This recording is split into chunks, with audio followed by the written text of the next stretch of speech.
Today we're playing door. Kaya bang gagawa?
Oo, yun yung masarap. Hindi ko mabili yung ano eh, yung pinapalong kay Jane. Oo, kaya nagdadalawang isip ako bili. Ang masarap yung pinapakalaki. Kaya nakakabili nun, ano? Pinapang.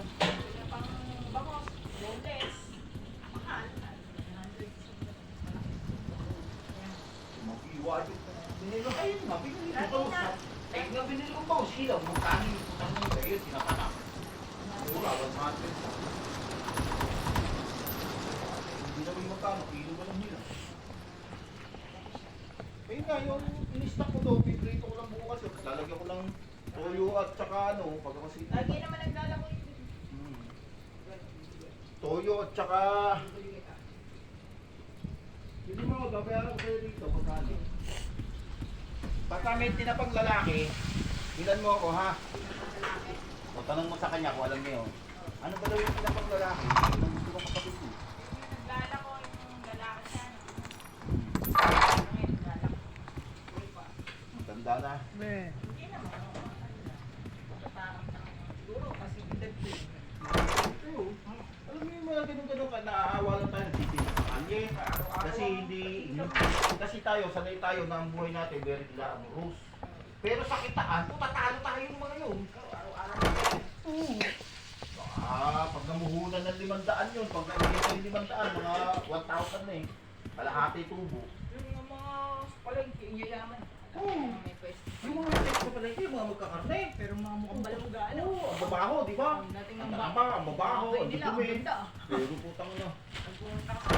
Lalayo ka pa, di ba ikaw nga gumawa ng plano nun, yung mag-iitik? Ah, yun. Oh, itik lang ang tininda nun sa loob ng 20 taon. Nagtinda ng lutong itik sa loob ng 20 taon. Ngayon, multi-millionaire na. May ano na yan, may agency. Oo, Yung mga nagpapaalis sa abroad. Oo yun. Yung asawa naman, dumali.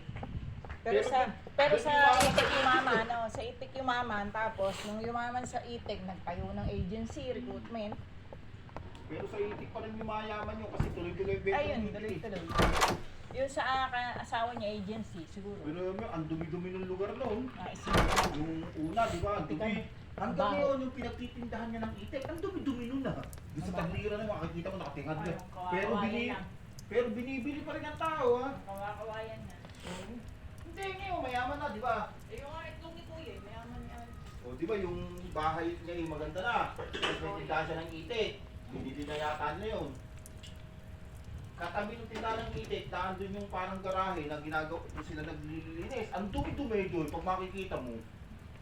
Ako nakakapunta. Kanya lang eh, ganun talaga eh. Masarap eh. Famous nga yun